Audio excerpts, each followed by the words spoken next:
हुजरा शाह मुकीम पाकिस्तानी पुल के करीब तेज़ रफ्तार कार नहर में गिर गई। बच्चे खातून समेत 5 अफराद ज़ख्मी। इब्तदाई तिबी इमदाद के बाद अस्पताल मुंतकिल। हुजरा शाह मुकीम कसूर रोड पाकिस्तान पुल से गुजरने वाली नहर में कार तेज़ रफ्तारी के बायस गिर गई।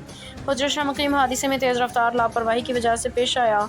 मुकामी अफराद ने रेस्क्यू टीम के पहुँचने से पहले तमाम अफराद को नहर से निकाल लिया। रेस्क्यू टीमों ने 3 ज़ख्मियों को मौका पर इब्तदाई तिबी इमदाद फराहम की, जबकि 2 ज़ख्मियों को इब्तदाई तिबी इमदाद के बाद ज़ख्मियों को अस्पताल मुंतकिल कर दिया। ज़ख्मियों की शनाख्त हाफिज़ उमर फारूक वल्द मोहम्मद यूनुस 40 साल, मोहम्मद यूनुस वल्द हाजी सलमान 70 साल, फजीलत बीबी जोजा ज़ियाउल हक 40 साल, अमीर हमजा वल्द ज़ियाउल हक 8 साल और सज्जाद वल्द गुलाम मोहिउद्दीन 30 साल तकरीबन के नामों से हुई है। रेस्क्यू 1122 डॉक्टर आसिफ अली जावेद, नुमाइंदा ख़ुसूसी BBC न्यूज़। गाड़ी निकालने की कोशिश में है, मुकम्मल कोशिश की जा रही है।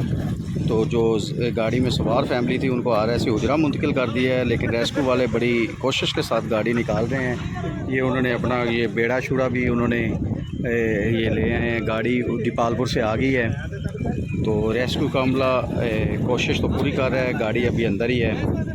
जैसे को अपडेट होती है फिर आपको बताते हैं।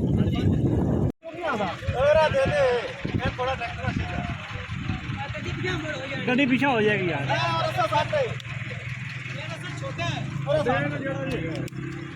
ओ भाई हेलो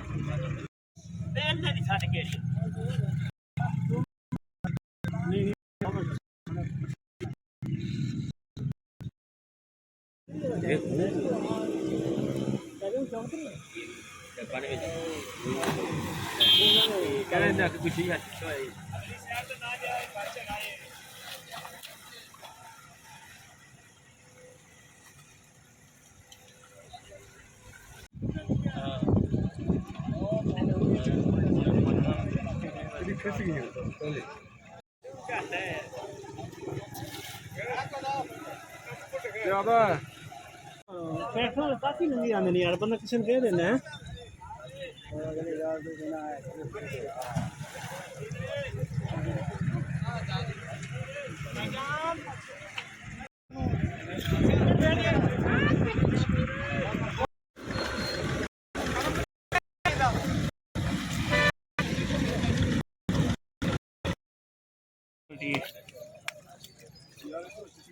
फिर आगे चला गया है यार, ध्यान दो ना।